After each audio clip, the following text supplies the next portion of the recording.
Hey guys, this week in goals, Ronaldinho takes the center stage in a massive time limited event. A new patch dropped, and the game feels much better than before. The hyping matchmaking issue still remains as one of the biggest complaints from the community. The goals team revealed their new patching strategy and what is coming next in the game. Let's get into goals weekly. The Ronaldinho event is the biggest content drop this week. The first thing I wanted to highlight in this is they updated the store pack.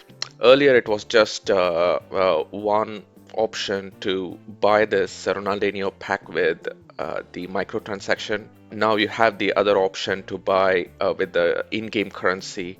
If you have saved up 315,000 currency points just by playing the game, you'd be able to get this pack. But the actual Ronaldinho event is right here in the live section of challenges. There is a bunch of objectives that they released. You can earn a lot of currency points and especially XP for your team. The amount of XP that you can earn in this challenge list is insanely high. If you're looking to upgrade your players fast, this is going to be very, very useful. So yeah, this event is going to run until 30th of August, so there is enough time to complete all these challenges. But the hook is you need to be using Ronaldinho to complete all these challenges. If you do not have the currency points to buy the Ronaldinho pack from the store, the only option for you is to complete a bunch of daily and weekly challenges to contribute to 300 challenges, and you'll be getting a rare plus Ronaldinho pack. That is the same thing that you can buy from store. You can earn it by completing the daily and weekly challenges as well, and after that you'd be able to complete the other Ronaldinho challenges. I bought the pack from the store. I spent 20 bucks. And this is a Ronaldinho I got. I was pretty unlucky. He came in as an 82 rated, I think, if I'm not wrong. And he had the potential of 84 to 86. I was so unlucky to have him reach up to 84 only. So yeah, but he's insane. As you can see, the stats on the right side of the screen. His goals contribution and assist contribution is amazing. Even as an 84 rated, he has been contributing really well for me. After the last couple of updates, I genuinely feel that the gameplay is much better and balanced. The passing feels better, the shooting is consistent, the goalkeeper rush is well balanced, it's not overpowered anymore. The AI defending is less effective, and the attacking AI positioning is better, but there's still a lot of room for improvements. Um, the game is in a much better state. All right, when it comes to Community Pulse, there are two major issues that I want to highlight. First one is the through ball direction inconsistency, and the second one is the hyping matchmaking issue. The through ball inconsistency is pretty evident. I'm rolling some highlights in the background to show how the through ball inconsistency works at this time. It's pretty easy to see. Ball is not traveling in the obvious direction that it's supposed to travel. There is clearly a change of behavior after the recent patches. It really looks like they have increased the dispersion. If that is the case, the dispersion appears to be too high at this time because it's very inconsistent. It creates some unnatural angles and directions for the through balls.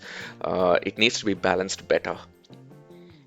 The other major issue is the hyping matchmaking issue.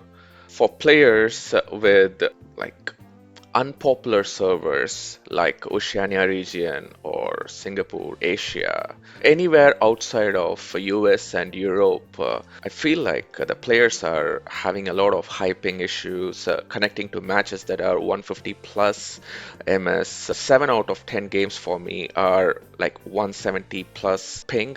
Mostly it is the Las Vegas server with 117 to 190 plus range. In some cases, it is the 200 plus ping for me, which is absolutely unplayable.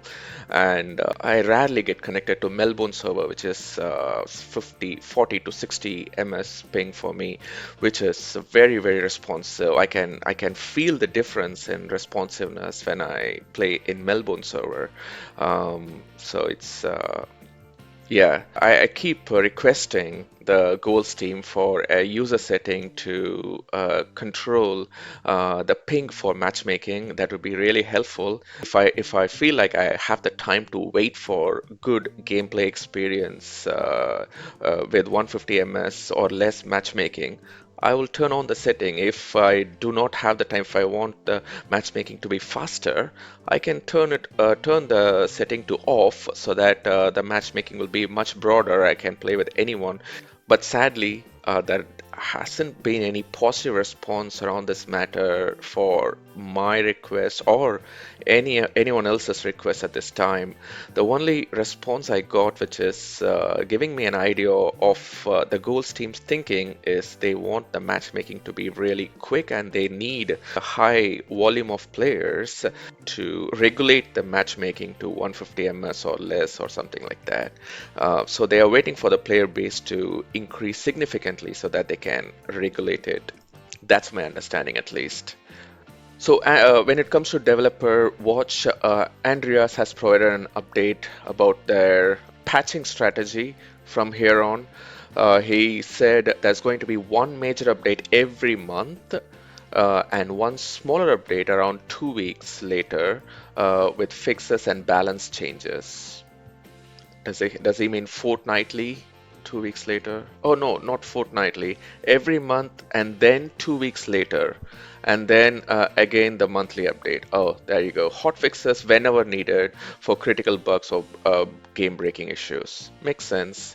So they have a timed schedule for updates and patches now, which is good.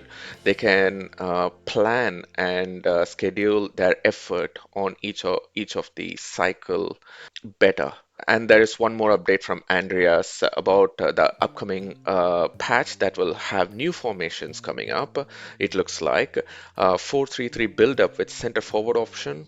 Um, and 4-2-3-1 wide. That's interesting. That's my OG formation back in my FIFA days. 4-1-2-1-2 wide, not a big fan. 4-3-2-1. Oh, that's going to be very interesting. And potentially it's going to be very OP. We'll see. 4-2-1-3 with center forward option. Ooh. Bro, that's very attacking. There's going to be two CDMs or two center mids in the middle, I wonder. We'll see. 4-5-1 attack, the rat formation, man. Ooh, wing mid option. Alright, wide mid option. It's going to be interesting. Alright, this time around there is an RTG update. I was playing KO this week and something unusual happened.